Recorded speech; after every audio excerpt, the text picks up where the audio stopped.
ഇപ്പോൾ കള്ളം പറയുന്ന ഒരു വ്യക്തി നാക്കെടുത്ത കള്ളേ പറയും, അവൻ്റെ മനസ്സെപ്പോഴും അടുത്ത കള്ളം പറയാനുള്ള ആലോചനയിലായിരിക്കും. സത്യം പറയേണ്ട വ്യക്തിക്ക് ചിലപ്പോൾ ഒരു കാര്യം അന്നങ്ങ് പറഞ്ഞാൽ മതി. കള്ളം പറഞ്ഞു പഠിപ്പിക്കണമെങ്കിൽ കുറേ പാടാവും. അപ്പോൾ ഈ മനസ്സ് കൂടുതൽ ചഞ്ചലമാകും, മനസ്സ് കൂടുതൽ ബഹിർമുഖമാകും. അപ്പം സത്യം പറഞ്ഞ് ശീലിക്കുക. സത്യം വധ ധർമ്മം ചര. മറ്റേ അനാരോഗ്യത്തിൻ്റെ ലക്ഷണമാണ് ചാഞ്ചല്യം, ചാബല്യം. കുരങ്ങനെ പോലെ ചാടിക്കൊണ്ടിരിക്കുക. ആ വൃക്ഷത്തിൽ ഈ വൃക്ഷത്തിലേക്ക് ആടുക, അപ്പുറയാടുക, എപ്പുറയാടുക, ചാടിക്കൊണ്ടിരിക്കുക. എല്ലാവരുടെയും പ്രശ്നം അതാ. നമ്മൾ ധ്യാനം പറയുന്ന സമയത്ത് എല്ലാവരും പറയും മനസ്സ് എവിടെ അടങ്ങി നിൽക്കില്ല, ഇതിനെ മെരുക്കാൻ പ്രയാസമാണ്. അപ്പൊ സ്വാമി പറയുമ്പോ നമ്മൾ കണ്ണ് തുറന്നിട്ട് ആദ്യം ധ്യാനിക്കുന്ന അവസ്ഥയിലാണോ ഉദ്ദേശിച്ചത്? അതുകൊണ്ടാണല്ലോ ക്ഷേത്രങ്ങൾ ഉണ്ടായത്.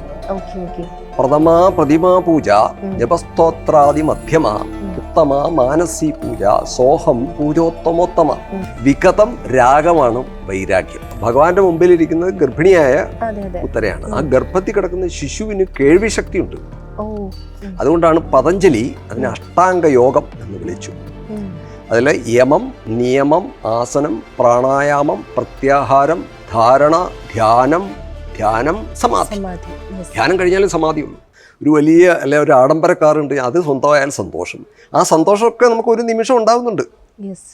പക്ഷെ ആ നിമിഷം കഴിഞ്ഞാൽ സന്തോഷം പറയും, ഒരു ഓപ്പോസിറ്റ് ദുഃഖം വരും. പിന്നെ അതിൽ തന്നെ ദുഃഖം ഇരിപ്പുണ്ട്. ഈ സന്തോഷിപ്പിക്കുന്ന എല്ലാ വസ്തുക്കളിൽ തന്നെ ദുഃഖം ഇരിപ്പുണ്ട്. അത് കാറാണെങ്കിലും ശരി, എന്ത് പണമാണെങ്കിലും ശരി, ഏത് ഭൗതിക വസ്തുക്കളാണെങ്കിലും ശരി, അല്ല സ്ത്രീ ആയാലും ശരി, പുരുഷനായാലും ശരി, അത് ഏതാണേലും ഒരു നിമിഷം മാത്രമേ ഉള്ളൂ. അത് കഴിഞ്ഞാൽ ഇതിൻ്റെ എല്ലാ സുഖം നഷ്ടപ്പെടും.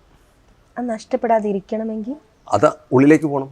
എപ്പോഴും ഉള്ളതിനെ നമ്മൾ നിത്യവും അനിത്യവും എന്താണെന്ന് അറിയണം. ഈ ലോകത്ത് നിത്യം ഏതാണ്, ഈ ലോകത്ത് അനിത്യം ഏതാണ്? നിത്യമായിട്ടുള്ള ആത്മസ്വരൂപമേ ഉള്ളൂ. തീർച്ചയായിട്ടും നമ്മുടെ ഉള്ളിലുള്ള ആത്മസ്വരൂപം. ബാക്കി എല്ലാം അനിത്യമാണ്. അപ്പോൾ അനിത്യവും നിത്യവും, നിത്യാനിത്യ വസ്തു വിവേകം ഉണ്ടാകണമെന്ന് ആചാര്യസ്വാമികൾ വിവേക ചൂടാമണിയിൽ പറഞ്ഞു വെച്ചിട്ടുണ്ട്. ആദ്യത്തെ ക്വാളിഫിക്കേഷനാണ്. നിങ്ങളൊരു സത്യാന്വേഷിയാണെങ്കിൽ, അത് ശാസ്ത്രീയമായിട്ട് നിങ്ങൾ സത്യത്തെ അറിയാൻ ശ്രമിക്കുകയാണെങ്കിൽ, നിങ്ങൾക്ക് ആദ്യം വേണ്ട യോഗ്യത നിത്യാനിത്യ വസ്തു വിവേകമാണ്. വിവേകം വേണം, വൈരാഗ്യം വേണം. വൈരാഗ്യം എന്ന് പറഞ്ഞാൽ അവനോട് വൈരാഗ്യം ഉണ്ടാകണമെന്നല്ല. അല്ലെ നമുക്കൊരു ശത്രു ഉണ്ട്, അവനോട് വൈരാഗ്യം. അതല്ല, നമ്മൾ സാധാരണ മലയാളത്തിൽ ഉപയോഗിക്കുന്ന വൈരാഗ്യവും സംസ്കൃതത്തിൽ ഉപയോഗിക്കുന്ന വൈരാഗ്യം തമ്മിൽ വ്യത്യാസമുണ്ട്. വികതം രാഗമാണ് വൈരാഗ്യം. രാഗങ്ങൾ കൊഴിഞ്ഞു പോകുന്നു സ്വാഭാവികമായിട്ട്. ഒരു പൂവ് അതിൻ്റെ ചെടിയിൽ നിന്ന് അടർന്ന് താഴോട്ട് വീഴുന്നത് പോലെ, അല്ലെങ്കിൽ അതിൻ്റെ കാലാവധി കഴിഞ്ഞു എന്നിട്ടത് കൊഴിഞ്ഞു പോകുന്നത് പോലെ സ്വാഭാവികമായൊരു പ്രക്രിയയാണ് ഈ രാഗമില്ലാതെയാകുന്നത്. അപ്പോൾ എങ്ങനെ ഉണ്ടാകുന്നു? ജ്ഞാനം, അറിവുണ്ടാവും. അറിവുണ്ടാകുമ്പോൾ ആ വസ്തുവിലുള്ള നമ്മളെ താല്പര്യം ഇല്ലാതെയായി പോകുന്നു. ഉദാഹരണത്തിന്, നിങ്ങൾക്ക് പായസം ഇഷ്ടമാണെന്ന് വിചാരിക്കും, ഭയങ്കര ഇഷ്ടമാണ്. അതിൽ അമ്പലപ്പുഴ പാൽപ്പായസം അല്ലെങ്കിൽ അങ്ങനെയുള്ള അരവണ പായസമോ എന്തെങ്കിലും ഇഷ്ടമാണെന്ന് വിചാരിക്കും. ആ പായസം നിങ്ങൾ കഴിക്കാനായിട്ട് പോയപ്പോൾ ഒരാൾ അയ്യോ കഴിക്കണ്ട കേട്ടോ, അതിനകത്ത് എച്ചില് വീണതാ, അല്ലെങ്കിൽ പല്ലി വീണതാ, അല്ലെങ്കിൽ ചിലന്തി വീണതാ, കാഷ്ടിച്ചതാ, അത് മനസ്സിലായാൽ നിങ്ങൾ കഴിക്കില്ല, എടുത്ത് മാറ്റിക്കളയും. അപ്പോൾ സ്വാഭാവികമായിട്ട് നിങ്ങൾക്ക് എത്ര ഇഷ്ടപ്പെട്ടതാണേലും നിങ്ങൾ കഴിക്കാൻ തയ്യാറാകില്ല. കാരണം അതിനകത്ത് ദോഷം ഉണ്ടെന്ന് നിങ്ങൾക്ക് മനസ്സിലായി. അതുപോലെ ഈ ഭൗതികമായ വസ്തുക്കളുടെ ഉള്ളിൽ ആ ദോഷം നമ്മളെ ഹനിക്കുന്നു എന്ന് കണ്ടു കഴിഞ്ഞാൽ നമുക്ക് സ്വാഭാവികമായിട്ട് അതിനോടുള്ള രാഗം പോയി പോകും. അതിനെയാണ് വൈരാഗ്യം എന്ന് പറയുന്നത്. വൈരാഗ്യം നമ്മൾ ഉണ്ടാക്കിയെടുക്കണം. അത് ജ്ഞാനത്തിലേ ഉണ്ടാവുള്ളൂ, അറിവിൽ. അപ്പം അവിദ്യ മാറണം. അവിദ്യ മാറണമെങ്കിലോ ജ്ഞാനം കൊണ്ടുവരണം. ഈ ജ്ഞാനം എന്ന് പറയുന്നത് നമുക്ക് ഒരു ബുക്ക് വായനയിൽ കൂടെയല്ല, നമുക്ക് ധ്യാനത്തിലൂടെ ഉണ്ടാവേണ്ടതാണോ? തീർച്ചയായിട്ടും. ശ്രവണം, മനനം, നിധിധ്യാസം അല്ലെ നിധ്യാസനം എന്ന് പറയും.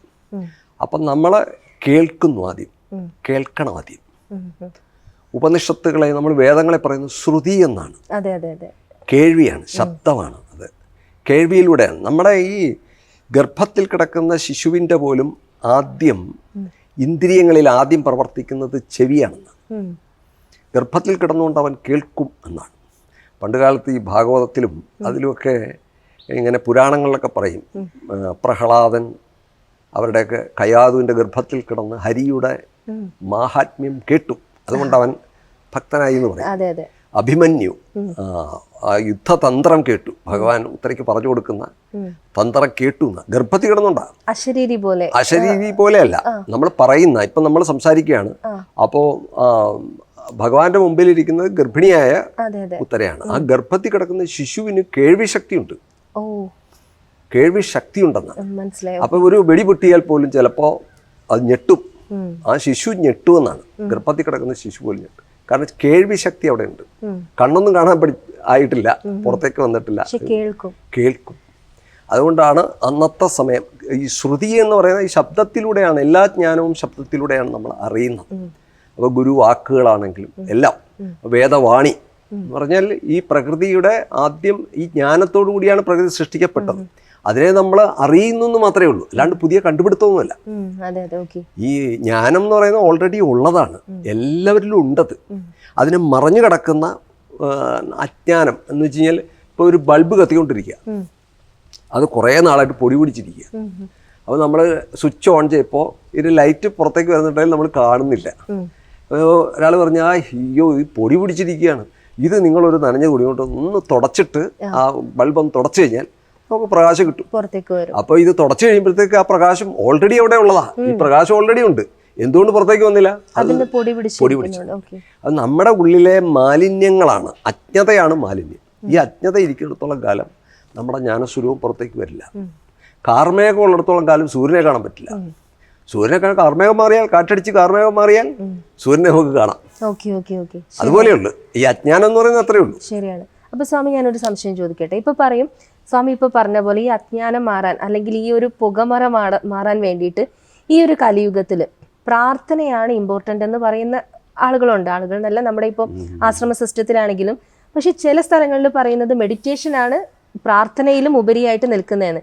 ശരിക്കും പ്രാർത്ഥനയും മെഡിറ്റേഷനും തമ്മിലുള്ള ആ ഒരു ഡിഫറൻസ് എന്താണ്? ഏതാണ് കൂടുതൽ നമ്മൾക്ക് ഈ ഒരു ഇതിൽ ഏറ്റവും കൂടുതൽ ആനന്ദത്തിലേക്ക് ഒക്കെ ഒരു ഈ പ്രകർഷണമുള്ള അർത്ഥനയാണ് പ്രാർത്ഥന. പ്രാർത്ഥന എന്ന് പറയുമ്പോൾ പൊതുവേ നമ്മൾ പ്രാർത്ഥിക്കുക എന്ന് പറയുമ്പോൾ എന്തെങ്കിലും ഒരു കാര്യം സാധിക്കാൻ വേണ്ടിയിട്ടുള്ള പ്രാർത്ഥനകളാണ് നമ്മുടെ മനസ്സിൽ, നമ്മുടെ ആഗ്രഹങ്ങൾ സാധിക്കുക. കുട്ടികൾ പോയിട്ട് അമ്പലത്തിൽ പോയി പ്രാർത്ഥിക്കാൻ പറയും, അത് ചിലപ്പം പരീക്ഷ അടുത്ത സമയത്തായിരിക്കും അവൻ പ്രാർത്ഥിക്കുന്നത്, ജയിക്കണം, സീസൺ ഭക്തി. അപ്പോൾ അവൻ ചിലപ്പോൾ അതിനു വേണ്ടിയിട്ടായിരിക്കും, അല്ലെങ്കിൽ ചിലപ്പോൾ കല്യാണം നടക്കാത്തവർ അവിടെ പോയി പ്രാർത്ഥിക്കും. അപ്പോൾ ആ കല്യാണം നടക്കാൻ വേണ്ടിയിട്ടായിരിക്കും, അല്ലെങ്കിൽ പിന്നെ ജോലി പ്രൊമോഷന് വേണ്ടിയിട്ടായിരിക്കും, അല്ലെങ്കിൽ മറ്റെന്തെങ്കിലും വേണ്ടിയിട്ടായിരിക്കും, അല്ലെങ്കിൽ രോഗം വന്ന് കഷ്ടപ്പെടുമ്പോൾ പ്രാർത്ഥിച്ച് മാറുന്നു. പ്രാർത്ഥന കൂടിയിട്ട് മാറ്റുന്നവരുണ്ട് ചിലരൊക്കെ, അങ്ങനെ പ്രാർത്ഥിച്ച്. അത് അതിൻ്റെ ഒരു ഭാഗമാണ്, അത് നടന്നോട്ടെ, കുഴപ്പമില്ല. അത് സൈക്കോളജിക്കൽ ഒരു എഫക്റ്റ് ഉണ്ട്, അതില്ലാന്നൊന്നും പറയുന്നില്ല. പക്ഷേ മെഡിറ്റേഷൻ എന്ന് പറയുമ്പോൾ, ധ്യാനം എന്ന് പറയുമ്പം അവനവൻ്റെ ഉള്ളിലേക്ക് മനസ്സിനെ തിരിച്ചുവിടലാണ്. ഏകാകാര വൃത്തിയാണ് ധ്യാനം. ഒരു വസ്തുവിലേക്ക് നമ്മൾ ഫോക്കസ് ചെയ്യുക. അപ്പം നമ്മുടെ ആത്മവസ്തുവിലേക്ക് ഇന്ദ്രിയങ്ങളെ നമ്മൾ അറിയാതെ നമ്മുടെ മനസ്സ് ഉള്ളിലേക്ക് ഫോക്കസ് ചെയ്യലാണ്. അപ്പോൾ എല്ലാ വസ്തുക്കളിൽ നിന്നും മനസ്സിനെ പിൻവലിച്ചിട്ട് ഈ ശബ്ദസ്പർശ രൂപരസ ഗന്ധ ഈ ഇന്ദ്രിയങ്ങ വിഷയങ്ങളിൽ നിന്ന് പിൻവലിച്ചിട്ട് ഏകാകാര വൃത്തി ആത്മവസ്തുവിലേക്ക് മനസ്സിനെ കൊണ്ടുവരലാണ് ധ്യാനം. അതുകൊണ്ടാണ് പതഞ്ജലി അതിനെ അഷ്ടാംഗ യോഗം എന്ന് വിളിച്ചു. അതിൽ യമം, നിയമം, ആസനം, പ്രാണായാമം, പ്രത്യാഹാരം, ധാരണ, ധ്യാനം, സമാധി. ധ്യാനം കഴിഞ്ഞാലും സമാധിയുള്ളൂ. അപ്പോൾ ധ്യാനം സമാധിയുടെ തൊട്ടടുത്ത അവസ്ഥയാണ്. സമാധി എന്ന് പറഞ്ഞാൽ ചത്തുപോകുന്നതല്ല, അവൻ സമാധിയായി ചില അങ്ങനെ പറയാം. അപ്പോൾ അങ്ങനെ ചത്തുപോകുന്നതല്ല സമാധി. സമാധി എന്ന് വെച്ചാൽ സമമായ ധീ എന്നാണ്, സമചിത്തതയാണ്, യോഗാവസ്ഥയാണ്. സമത്വം യോഗമുച്യതയെന്ന് ഭഗവാൻ ഗീതയിൽ പറയുന്ന ആ സമത്വ ഭാവനയാണ്. അത് സന്തോഷം വരുമ്പോൾ തലകുത്തി മറിയില്ല, എന്തെങ്കിലും ദുഃഖം വരുമ്പം തളർന്നു വീഴില്ല.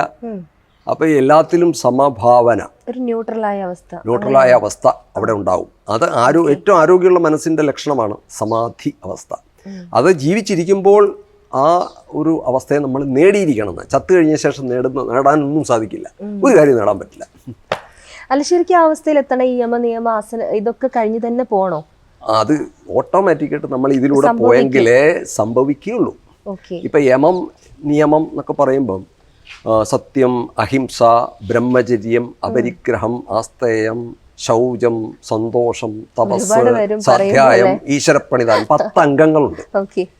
അപ്പോൾ ഇപ്പോൾ കള്ളം പറയുന്ന ഒരു വ്യക്തി നാക്കെടുത്ത കള്ളേ പറയുള്ളൂ. അവൻ്റെ മനസ്സെപ്പോഴും അടുത്ത കള്ളം പറയാനുള്ള ആലോചനയിലായിരിക്കും. സത്യം പറയേണ്ട വ്യക്തിക്ക് ചിലപ്പോൾ ഒരു കാര്യം അന്നങ്ങ് പറഞ്ഞാൽ മതി. പക്ഷെ കള്ളം പറയും, ഇപ്പോൾ കോടതിയിൽ പോയി കള്ളം പറയാൻ പോയി കഴിഞ്ഞാൽ അത് വക്കീലന്മാർ പറഞ്ഞു പഠിപ്പിക്കും. ആ കള്ളം ഇങ്ങനെ നീ പറയണം, അത് ചോദിച്ചാൽ ഇങ്ങനെ പറയണം, അത് ചോദിച്ചാൽ ഇങ്ങനെ പറയണം, ഒരുപാട് കാര്യങ്ങൾ കേൾക്കുക.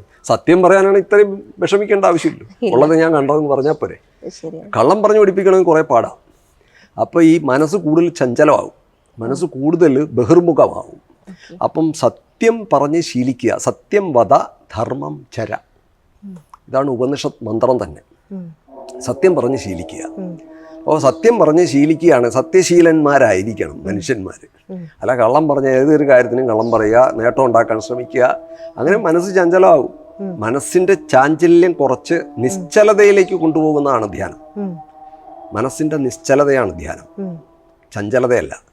ആരോഗ്യമുള്ള മനസ്സെന്ന് പറയുന്നത് നിശ്ചലതയിൽ പോകുന്ന മനസ്സാണ്. മറ്റേ അനാരോഗ്യത്തിൻ്റെ ലക്ഷണമാണ് ചാഞ്ചല്യം, ചാബല്യം. കുരങ്ങനെ പോലെ ചാടിക്കൊണ്ടിരിക്കുക. ആ വൃക്ഷത്തിൽ ഈ വൃക്ഷത്തിലേക്ക് ആടുക, അപ്പുറയാട് എപ്പുറയാടുക, ചാടിക്കൊണ്ടിരിക്കുക. എല്ലാവരുടെയും പ്രശ്നം അതാ. നമ്മൾ ധ്യാനം പറയുന്ന സമയത്ത് എല്ലാവരും പറയും മനസ്സ് എവിടെ അടങ്ങി നിൽക്കില്ല, ഇതിനെ മെരുക്കാൻ പ്രയാസമാണ്. ശരിക്കും നമ്മുടെ ഈ ഒരു ആശ്രമത്തില്, അമൃതാനന്ദമയി മഠത്തില് നമ്മൾ ധ്യാനത്തിന്റെ കാര്യങ്ങൾ, ധ്യാനം പ്രൊമോട്ട് ചെയ്യുന്നുണ്ടോ? എങ്ങനെയാണത്? തീർച്ചയായിട്ടും ആശ്രമമാണെങ്കിൽ അവിടെ ധ്യാനം ഉണ്ടായിരിക്കും എന്നുള്ളതാണ്. കാരണം ഇപ്പോൾ ഓരോ സ്ഥലങ്ങളിൽ ഇപ്പോൾ ഭഗവാൻ ശിവൻ പാർവതിക്ക് 112 ടെക്നിക്സ് ധ്യാനത്തിൻ്റെ ഉപദേശിച്ചിട്ടുണ്ട്. ഭൈരവതന്ത്ര, അതിൽ 112 ടെക്നിക്സ് ഉണ്ട് ധ്യാനത്തിൽ. അപ്പം നമുക്ക് ഓരോരുത്തരുടെ മനസ്സിൻ്റെ വ്യത്യസ്തത അനുസരിച്ച്, സ്വഭാവത്തിൻ്റെ വ്യതിയാനങ്ങളനുസരിച്ച് അവന് ഓരോരുത്തർക്ക് ധ്യാനത്തിന് തന്നെ പല ഉപാധികൾ സ്വീകരിക്കാം. ചിലർക്ക് ധ്യാനം ചിലപ്പോൾ ഒരു വിഗ്രഹത്തിൻ്റെ മുമ്പിലായിരിക്കും ഇരിക്കുമ്പോൾ കിട്ടുക. ചിലർക്ക് വിഗ്രഹം അങ്ങനെ വേണമെന്നില്ല, ചില പ്രതീകങ്ങൾ മതി. ചിലർക്ക് ഓങ്കാരം ജപിച്ചുകൊണ്ടിരിക്കാം, ചിലപ്പോൾ അല്ലെ അഗ്നി കണ്ടുകൊണ്ടിരിക്കാം. ഏതെങ്കിലും ഒരു പ്രതീകമോ അല്ലെ പ്രതിമയോ ഒക്കെ നമുക്ക് വിഗ്രഹത്തിന് നമ്മളെ മനസ്സിൽ ധ്യാനിക്കാൻ, ഒരു മനസ്സിന് എവിടെയെങ്കിലും ഒരു പിടുത്തം കിട്ടണമെങ്കിൽ ആദ്യം ഏതെങ്കിലും ഒരു ആകാരമുള്ള വസ്തുവാണ് എളുപ്പം. ഈ ആകാരമില്ലാത്തൊരു വസ്തുവിൽ ധ്യാനിക്കാൻ അത്ര എളുപ്പമല്ല. പക്ഷെ പ്രാക്ടീസ് ചെയ്ത് വരുമ്പം നമുക്ക് ഈ ഇതിൻ്റെയൊക്കെ സഹായമില്ലാതെ ധ്യാനം നമുക്ക് എളുപ്പമായിട്ട് തീരും. അപ്പൊ സ്വാമി പറയുമ്പോൾ നമ്മൾ കണ്ണ് തുറന്നിട്ട് ആദ്യം ധ്യാനിക്കുന്ന അവസ്ഥയിലാണോ ഉദ്ദേശിച്ചത്? അതുകൊണ്ടാണല്ലോ ക്ഷേത്രങ്ങൾ ഉണ്ടായത്. പ്രഥമ പ്രതിമാ പൂജ, ജപസ്തോത്രാദി മധ്യമ, ഉത്തമ മാനസി പൂജ, സോഹം പൂജോത്തമോത്തമ എന്ന തന്ത്രശാസ്ത്രം പറയുന്നുണ്ട്. ആദ്യത്തെ പടിയാണ് പ്രതിമാ പൂജ മനുഷ്യൻ്റെ. അപ്പോൾ മനുഷ്യന് പെട്ടെന്ന് സാധിക്കത്തില്ല, ഈ ധ്യാനത്തിലേക്ക് എത്താൻ സാധിക്കത്തില്ല. അപ്പോൾ ആദ്യത്തെ പടി എന്താ? പ്രതിമയിൽ നീ പൂജിക്കുക, പ്രതിമയിൽ നീ ഈശ്വരനെ കാണാൻ ശ്രമിക്കുക. അപ്പം പ്രതിമാ പൂജ, ജപസ്തോത്രം. ഇനി അതൊന്നും വേണ്ട, നമുക്ക് പ്രതിമയൊന്നുമില്ല, നമ്മളിപ്പോൾ പുറത്തെവിടെയെങ്കിലും ആണ്, ലളിതാ സഹസ്രനാമം എടുത്തു, അല്ലെങ്കിൽ വിഷ്ണു സഹസ്രനാമം എടുത്തു, അല്ലെങ്കിൽ ശിവസഹസ്രനാമം എടുത്തു, ജപിക്കുകയാണ് മനസ്സിൽ കണ്ടുകൊണ്ട്. അപ്പോൾ അക്ഷരത്തിൽ മനസ്സ് പതിയുമ്പോൾ അക്ഷരം അവിടെ ഉപാധിയാവും. അക്ഷരം നമ്മുടെ മനസ്സിൻ്റെ ഏകാഗ്രതയ്ക്ക് വിഷയമാവും. ആ അക്ഷരത്തിലൂടെ അർത്ഥചിന്തനം കൂടി ഉണ്ടെങ്കിൽ കൂടുതൽ ഏകാഗ്രത ഉണ്ടാവും. അതിൻ്റെ കൂടുതൽ മനസ്സിനെ അപ്പം മനസ്സിനെ ഏകാഗ്രമാക്കാൻ ചില ഉപാധികൾ ആവശ്യമാണ്. അതുകൊണ്ട് പ്രതീകങ്ങൾ വേണം ആദ്യം. അപ്പം ജപസ്തോത്രാദി മധ്യമ, ഉത്തമ മാനസീ പൂജ. അപ്പം നമ്മൾ ക്ഷേത്രത്തിൽ പോയിട്ട് ഈ മാനസപൂജ നമ്മൾ അഭ്യസിക്കുന്നുണ്ട്. കാരണം നമ്മൾ ആ വിഗ്രഹത്തെ നമ്മുടെ ഉള്ളിലേക്ക് കാണാൻ ശ്രമിക്കുമ്പം ഉള്ളിൽ, അപ്പം വിഗ്രഹം അകത്താണ് നമ്മൾ സങ്കല്പിക്കുന്നത്. ഉത്തമ മാനസീ പൂജ. ഇനി വിഗ്രഹം ഇല്ലേലും ധ്യാനിക്കാം, ഓങ്കാര ശബ്ദത്തെ ധ്യാനിച്ചാൽ മതി. ശരിയാണ്, ആ ഒരു അവസ്ഥയിലേക്ക് നമ്മൾ എത്തപ്പെടും. അത് സ്വാഭാവികമായിട്ട് ഈ പ്രോസസ്സ് നടന്ന് നമ്മൾ അതിലേക്ക് എത്തും, അത്രയേ ഉള്ളൂ. സോഹം പൂജോത്തമത്വം. നമ്മൾ ആരെയാണോ നമ്മൾ ഇതുവരെ അന്വേഷിച്ചുകൊണ്ടിരുന്നത്, ആ സത്യവസ്തു താൻ തന്നെയാണെന്ന് അറിയുന്ന അവസ്ഥയാണ് സോഹം. സഹ അഹം, അവൻ ഞാൻ തന്നെ. അതുകൊണ്ടാണ് അഹം ബ്രഹ്മാസ്മി തത്വമസി. അവിടെ എഴുതുന്ന അഹം ബ്രഹ്മാസ്മി തത്വമസി അല്ലേ? ഉള്ളിലേക്ക് തന്നെ നോക്കാം. അത് നീ തന്നെയാണ്. ശബരിമലയിലൊക്കെ എഴുതി വെച്ചിട്ടില്ല, ബോർഡ് എഴുതിയിട്ടുണ്ട് തത്വമസി. തത് അതെന്നാ പറഞ്ഞത്.